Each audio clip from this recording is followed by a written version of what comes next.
I was working full time and nobody told me that I would be so tired and sleep deprived.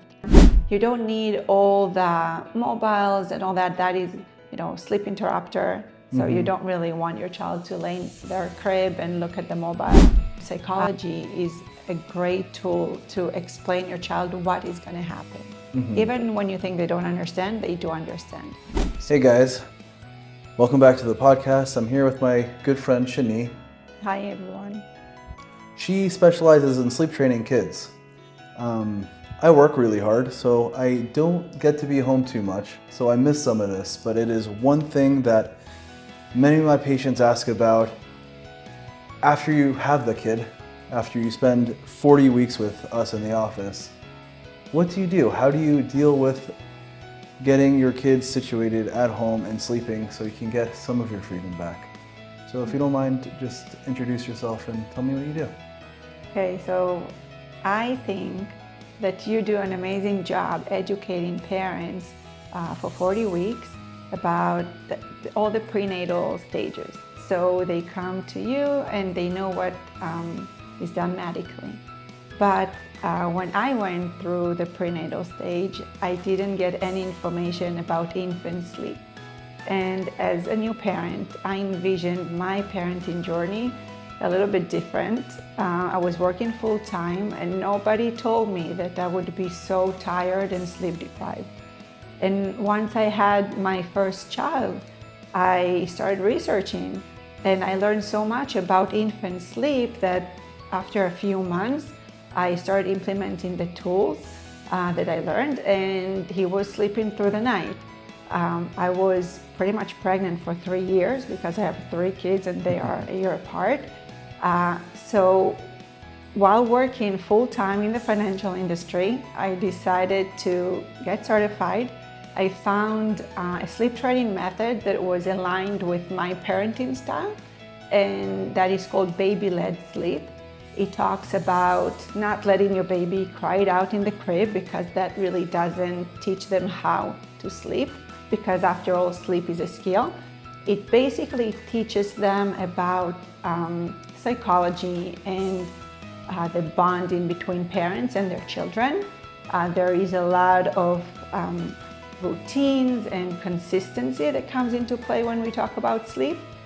And I taught all my kids the skill of sleep, and they're amazing sleepers. And I think that if you as a parent start your parenting journey when you know about infant sleep, it makes it so much easier because first of all, you get some sleep.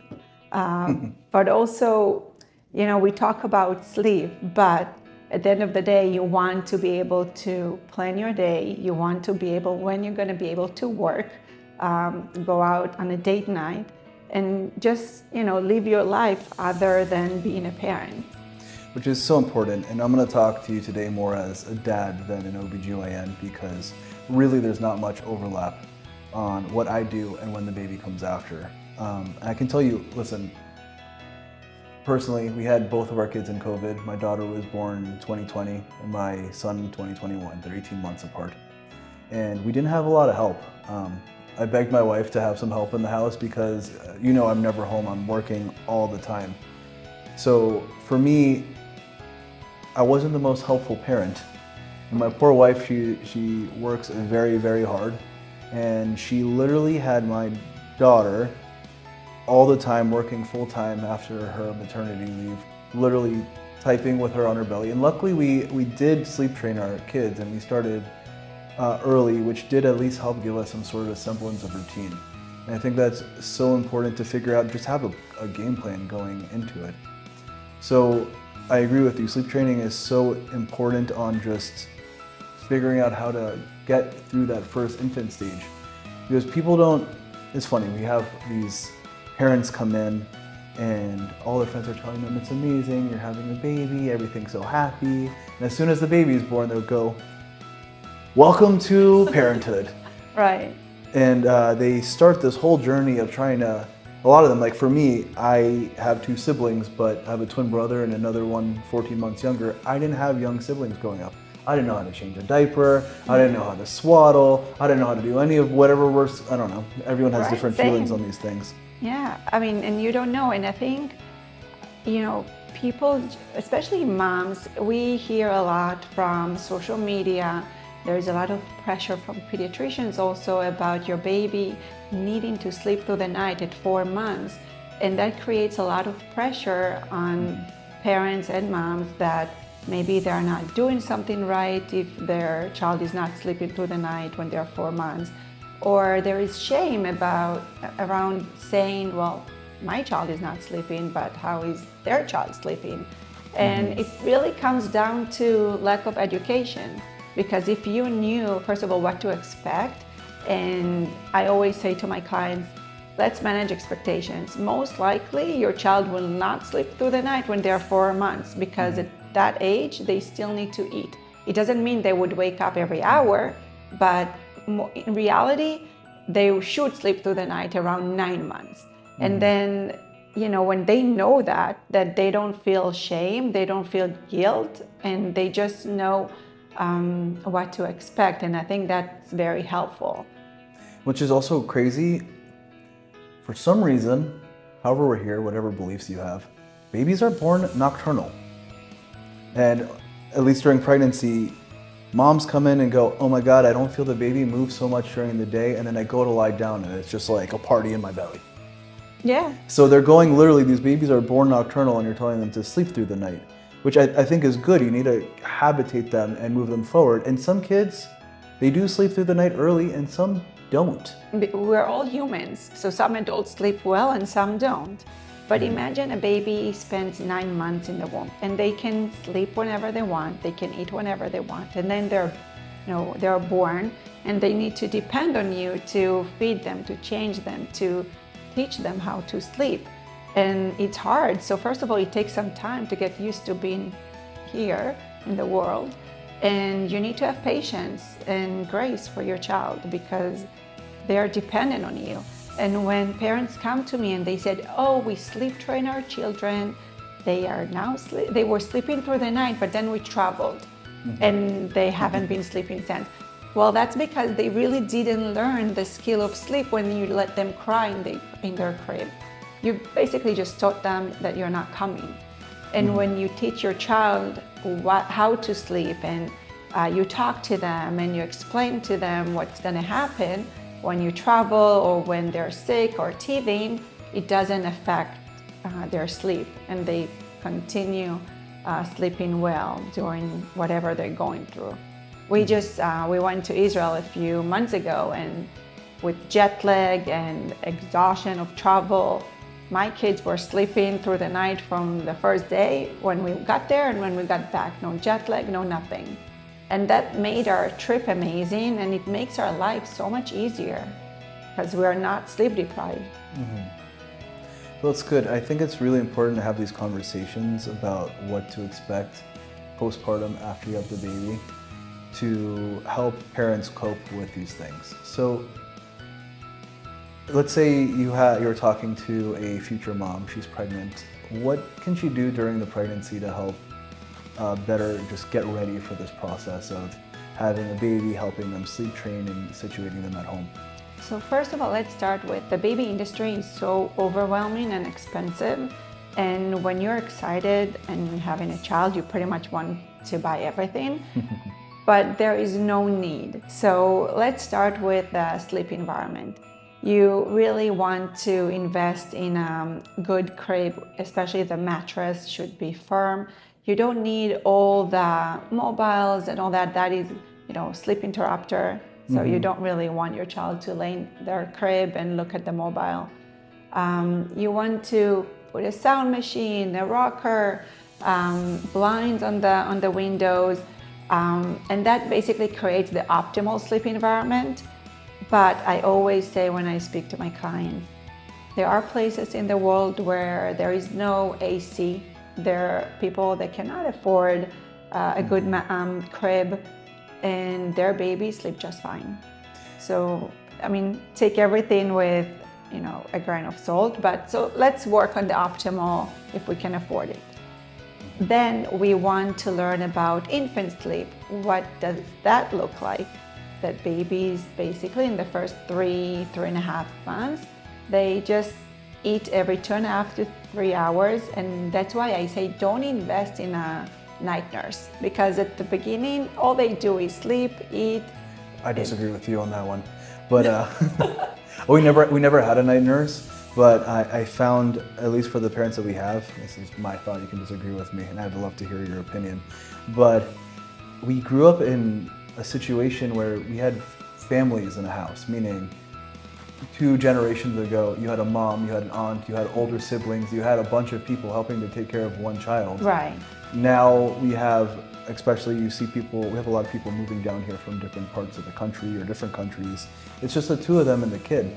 Yeah. And they're meant to raise the baby, and if, let's say, like you're saying, the baby's sleeping every 2 to 3 hours or feeding, by the time they eat, by the time they rock them and you burp them, you have 30 minutes, you fall asleep for 5 minutes, and then you wake up again and it's feeding time. Right, but in the first, especially mom, I think there is a lot of adrenaline in the first few months.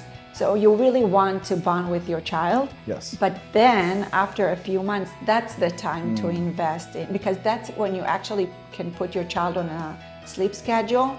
Then you can bring the night nurse and tell her, okay, instruct her what to do. Because at the beginning, you really do have energy, and many moms take maternity leave. But then once the baby turns 3.5, 4 months, then they should be put on a sleep schedule. And then you can basically invest in a night nurse if you wanted to. But if not, if you start implementing healthy sleep habits from day one, pretty much, then your child would not wake up every hour, every 30 minutes. I have clients that come to me with every 30 minutes wake, and that is draining. That is draining. But waking up twice a night, that's great. very doable. That's like 3-4 hour stretches. That's incredible. That's more than what you sleep now. Unfortunately, that's right. Yeah, that's true. Yeah. But it would be nice to get a full night's sleep. I don't know. I think after all this, I'm going to need to be re-sleep trained. Right. So I might have to consult you to help get me to sleep through the night. Exactly. Through all the PTSD of having my phone next to me, and every time it rings, I jump up. Yeah, but I think also part of what the technique that I implemented with my kids and also with my clients is psychology is a great tool to explain your child what is going to happen. Even when you think they don't understand, they do understand. So when you describe to them the day, and even when they are 1 month, 2 months, but you do it constantly and they know what's going to happen, kids thrive on predictability and routine. So when you describe what's going to happen, then it makes them calm and they sleep better. And also I think for you as a mom or as a new mom, or some of them do experience postpartum depression, when you know what's going to happen, it makes you calmer. And if you're stressed or anxious, your child will mirror you, and basically that will affect their sleep. So if you're calm and you stay in control, that will affect your child's sleep as well. So it's a win-win. If you're in control, you're calm, you talk to your child, but you also talk to yourself, it calms you down and the sleep is better. Got it. So what I'm getting out of this so far is, like you said, prenatally, before the baby comes out, everyone's nesting. So it's good, I guess, mostly to know that there's good educational materials out there, and to just maybe educate yourself on a few things you can do to get ready for the baby to come out. And also, like you said, very important, don't feel shame or guilt. This is a learning process. Every mom is different, every baby is different, and everyone's needs are a little different. Right. So I think, like, love yourself, accept yourself, do whatever you need to get through that. But education is key, and being able to have a game plan going forward, it's helpful. Yeah, I think also people don't even aware that there is such a profession as a sleep trainer, sleep coach, and either they are too ashamed and say, okay, I'll just suffer through this, or they're just say, when you struggle with something, you should check what resources you have to make your life easier. And if you knew that there is such profession that can help you, I would For sure. highly recommend that. For sure. I don't know. Like you said, I don't sleep much. I think the best use of your time, of your money, is to buy time. Right. And that did not become so apparent to me until I had kids, and you realized how much time it gets taken up from working or lack of sleep and quality time. And I think if you're able to get your kids to sleep well, you sleep better and you're a better parent. Right. And I think it's helpful to have that perspective moving forward, and you actually will do more, feel better, produce more, all the above, if you can get those things taken care of. Yeah, you know that there is research that shows that 72% of couples argue more when they're sleep deprived. And then we talk about, higher rate, divorce rate after a year, postpartum. And, you want to stay married at the end of this, and just being able to parent together and go through parenting together, because parenting is hard. It's a challenge. You're responsible for a life, and when you don't have energy, it's really hard to do it. And it's just, I think it's key to sleep, because because you also have to work on top of being a parent, and you have to take care of your relationship and your entire family, and it's just hard to do when you're tired. For sure, and it's a slightly off subject, but kind of related. There's more domestic abuse in pregnancy and postpartum. Right. Which is very sad. Most people don't think about that because they think of like the miracle of life. But what people sometimes maybe overlook is that when, especially if it's a first child, it's you and your partner, and that's it. And now when there's a new life brought into the world, the priorities of the relationship completely change. So from the mom's side, her hormones completely change. She goes through pregnancy, her estrogen and progesterone go really high. You'll see moms going, oh look, my hair's so beautiful and glowing and thick, and then all of a sudden the baby comes out with the placenta, drops the hormones. Yeah. Their prolactin hormone goes up, so they're ready to produce milk for the baby, and then their estrogen and progesterone drop and essentially put them in menopause, which is a huge psychological shift. And then on top of that, they're literally going through Navy SEALs training because their baby's up every few hours. And then on top of that, their partner is going, hey, what about me? So I think part of this whole conversation, I know we're talking about sleep training, is the 4th trimester, which is postpartum. It has to be a whole re-education on, hey, this is what we're going through now. This is a stage, and how do we better attack this to deal with all these surrounding problems. Right, and I just want to add on top of it, nowadays, whether it's because of infertility or because personal decision, but women have babies later in life. So that's also the time where, in late 30s, many women have their careers starting kicking off. And if you need to be basically expected to perform at work after maternity leave, and get promoted and salary raises, and you're sleep deprived, it doesn't go hand in hand. It's hard. That's why I disagreed with you with the night nurse. And it's not even because this is what moms tell me. They come in and they say, hey, I don't need someone now, I'm home. I need someone in 3 months. Right. But how do you go to work and trust someone in your home? So first of all, you don't just hire anyone, but in the first 3 months when you're in maternity leave, it's basically you're at home and you're excited about your child, you want to bond. But when you hire someone and you get the sleep education, then you can monitor the night nurse. You know what to do. Together. Yeah, together. And also, if you don't have a night nurse, but you get the sleep education and you do have a nanny or a helper or a family member, then you can tell them what to do. Exactly. 100% the sleep education is so key. But for me, specifically with the situation that you're talking about, which is, I'll put it this way, 1% of pregnancies of pregnant women in this country are over 40, and it's going up, 1%. Our practice down here is 10% over 40. In the country, it's about 11%. I didn't even look at the statistics for above 35. But you have, especially with career-driven women, they need, this is so important. Yeah. But also, when you're gonna have, I guess I'm grouping a night nurse with just help in the house, you need that, because before, when women were having babies early, 25 years old, in a country or in a system where they have a whole family support, that is lacking in this country now. And I've heard, I don't know how many times, like the grandmother going, oh, I didn't have help. And I'm like, you didn't work and you had your whole family there. Exactly. And let's say, hypothetical situation that you don't mind waking up at night.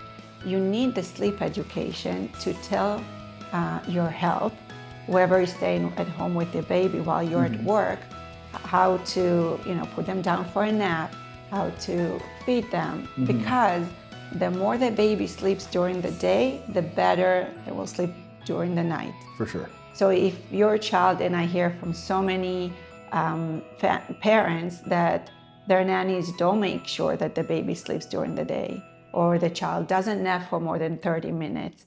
And if you get the sleep education and you know how long and when your child should be down for a nap, then you can monitor that and make sure that the night is better.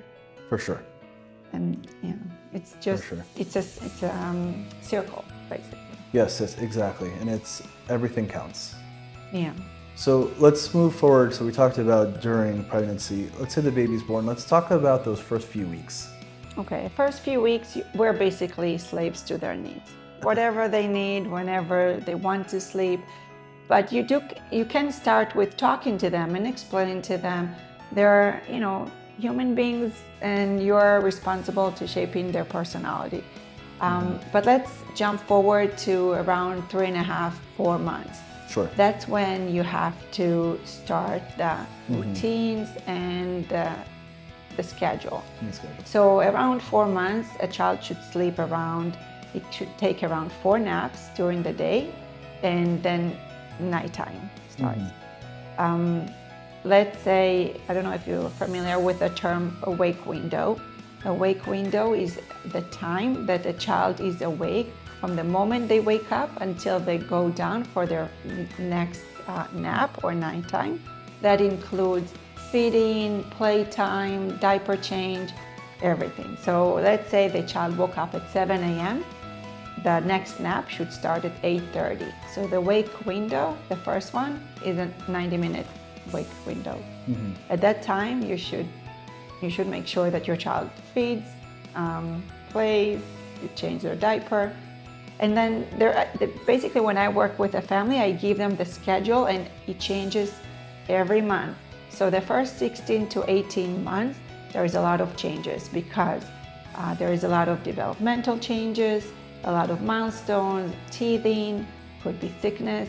Every month, the schedule changes. We start with around 4 naps, then we transition to 3 naps, then 2 naps, and around 16 to 18 months, we transition to a 1-nap schedule, and then around 3.5 years, then no naps at all. Don't tell my daughter that, please. I know.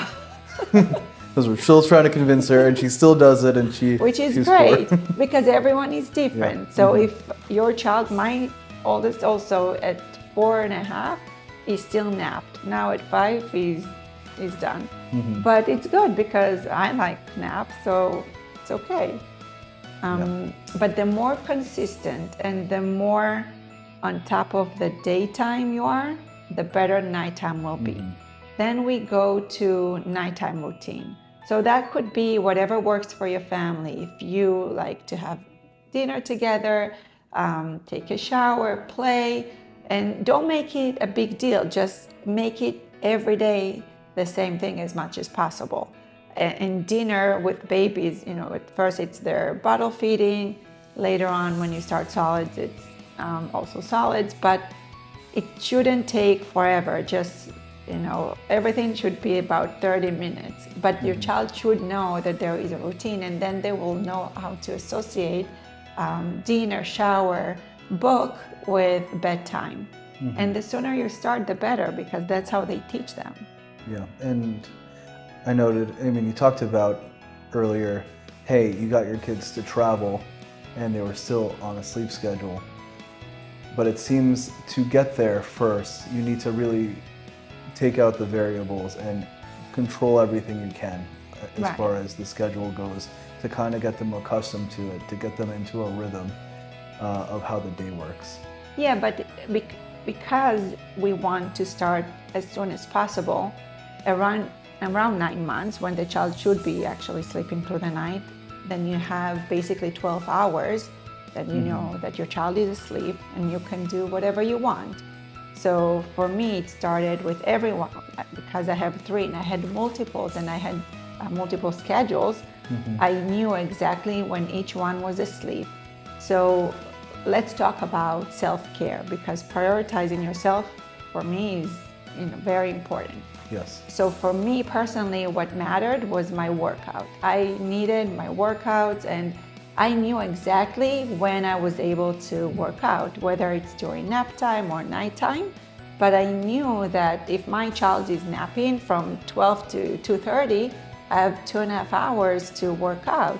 Or if they're down for the night at 7:30, I can work out at 7:30 and I have the night for myself. And I think that by itself is great, because you just know how to plan your day. It's so important. Yeah, and I think now, I know that my house is quiet at 7:45.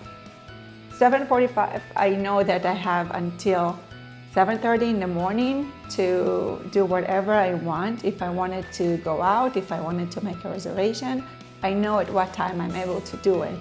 And just for me, that's key in life. Yeah, I think that everyone needs to do something for themselves, however they can do it.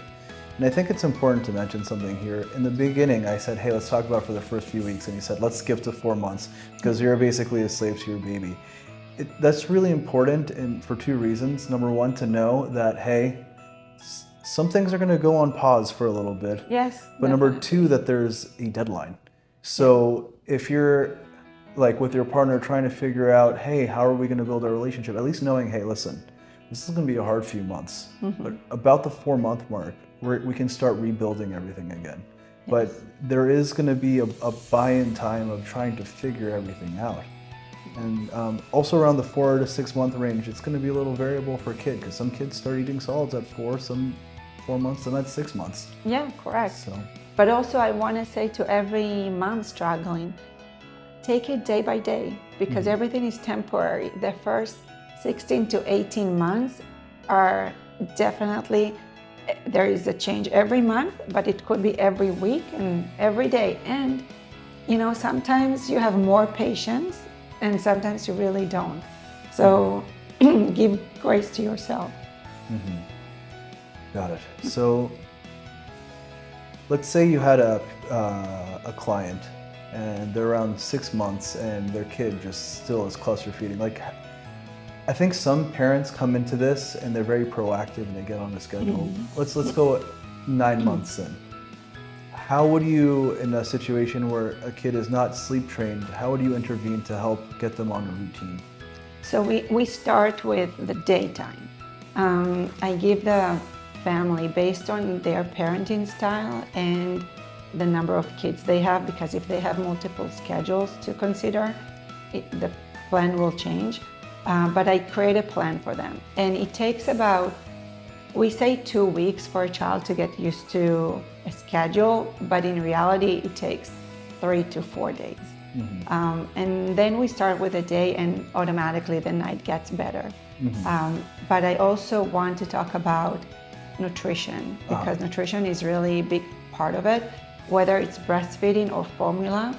I think also something that moms are not aware of is the formula in the United States contains a lot of sugar. If you look at the ingredients, the number 3 or second ingredient is cane sugar, and that basically means that you're giving your child sugar and expecting them to fall asleep. So that's a silly joke, huh? Yeah.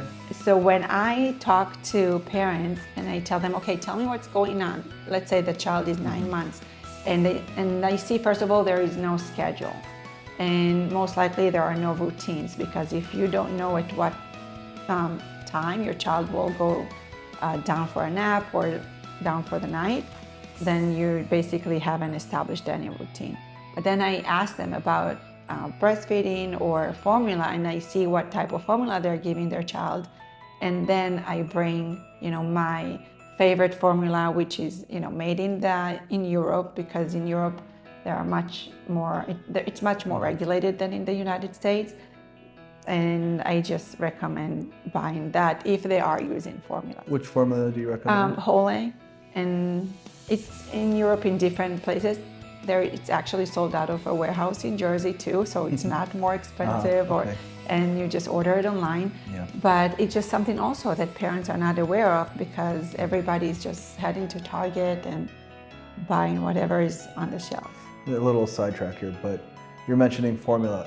You're not pro-formula. You're not anti-formula. I think it's important that we push moms to know the benefits of breastfeeding, but not every mom can breastfeed. Exactly. Not everyone's the same, and it's another, I find on our end, a lot of sense of guilt for the moms that can't. There are good options there.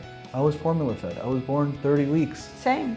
And also, I always tell a story about how everything is a trend. In the 1940s, when formula came out, it was very trendy to give formula, and nobody was breastfeeding. And nowadays, it's very trendy to breastfeed, which is great, but not everybody can and not everybody wants. And everything is fine. And it's okay also to mix, and it's okay to start breastfeeding and change back to formula. And it's okay to start with formula and breastfeed. Do whatever works for you. Yeah, so you need to find what works for your right situation. Yeah. Sure. And I just think also it's either lack of education or a lot of pressure. And I think, nowadays, when in the past, like you mentioned, it was a village taking care of the baby, but there was also a lot of advice and a lot of opinions, because everyone was pretty much raising the child together. Nowadays, take advantage of the fact that it's just you and your partner sometimes, because it's less opinions and less advice, and sometimes it's even better because you just do what works for you and your parenting style and your lifestyle. Assuming they can turn Instagram off. Exactly. But please follow us so we can give you more good content, all the good stuff. Same thing on YouTube, please, guys. Yeah. No, but it's super important. And then what's funny is they go through all this, and you talked about a year to 18 months. That's usually when people go, hey, this wasn't so bad, because they're finally sleeping through the night. Yeah. I see you back in my office.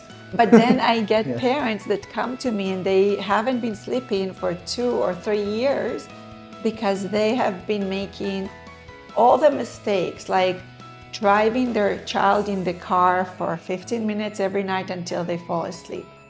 That is not the way to go. And the gas or the electricity from your Tesla. And the patience to just drive in the neighborhood. Or, do whatever works for you, but either you decide to co-sleep or not co-sleep. But I think, if you decide to co-sleep and it works for both you and your partner, that's great. But if it doesn't, then let's find a solution how to have your child sleeping in their own bed, in their own room. And I was so anti co-sleeping. I'm like, not for me. I roll around in my sleep. Like, it's not safe, but also I think relationship-wise, it's not healthy. So you really have to work with different approaches to parenting and different wishes, and it's just finding the middle ground. But one of our friends, they have I think he's 3, almost 4. He might be 4. He still sleeps. They cannot get him out of their room. And that's not healthy. How do you have any intimate time with your partner? You don't, ever. Which is, for me, terrifying. Right. Yeah. It's just you have to. Also, it's not good for your child.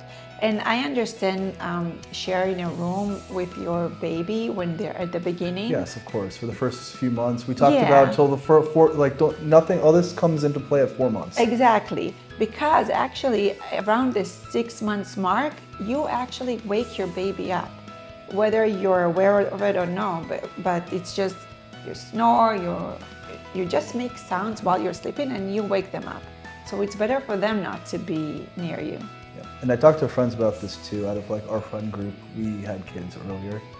I'd say get the kid out of your room, because the kid would make sounds and they'd think they were awake. Yeah. They're not awake, and then they would go wake their kid. Right. So it was like a horrible. But that also comes down to lack of education. They were teaching each other how not to sleep. Yes, and also you're not deep sleeping if you're constantly looking over your shoulder, to check that your child is there or what those noises that they are making.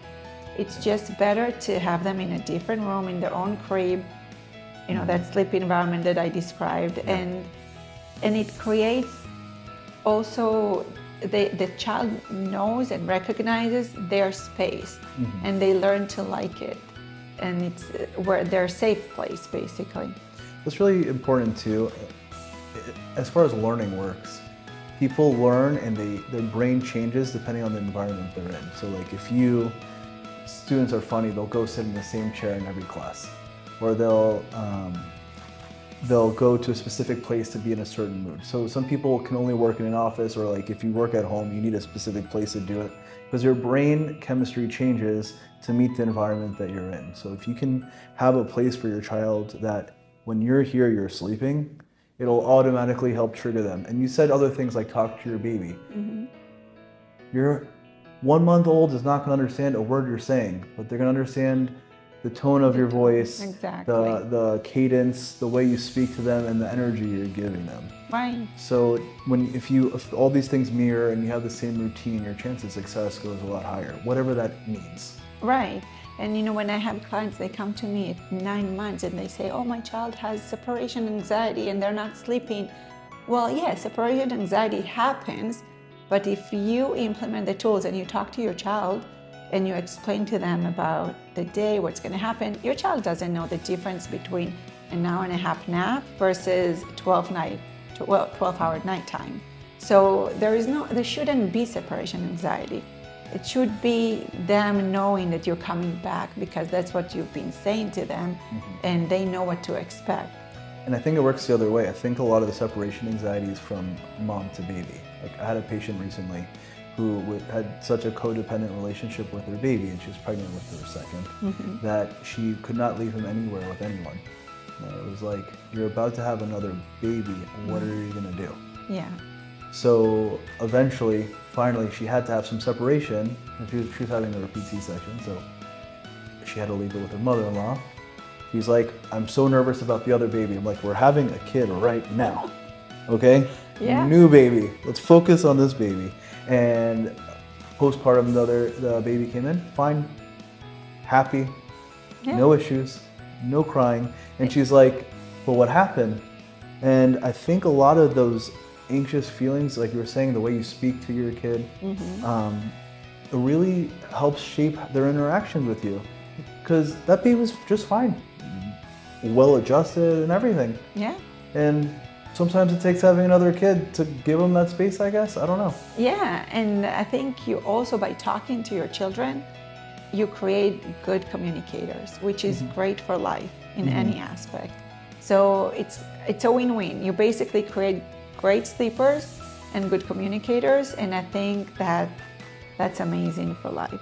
And also for those who are experiencing postpartum depression, that increases the depression if they're sleep deprived. If you start from day one and you do sleep, then that helps with postpartum depression. For sure. Depression is something that is nature, meaning it's your genetic makeup, meeting in an environment. There's not a depressed gene. Everyone has their own predispositions to things, and they're met with the stress. And this happens to be one of the biggest stresses that most people go through in their life, at least nowadays. Yes, I agree. I think sleep is basically just crucial at any age. It just helps with your well-being, the well-being of the whole family, not just the mom. And I think just in order to kind of like survive the first years, you need to make sure that you are well rested. And then you actually experience parenting different. For sure. Look, I think this was super helpful. Shani, if people wanted to reach you, how can they seek out your services and help? So I have my website is mylittledreamer.coach, and I'm also on Instagram My Little Dreamer _coach. I actually even have Ask Me Anything Tuesday, that if you have any questions, you feel free to DM me, and I answer anything. Great. Listen, guys, thanks for watching, and I hope you found this helpful, and like and subscribe for more. Have a good one.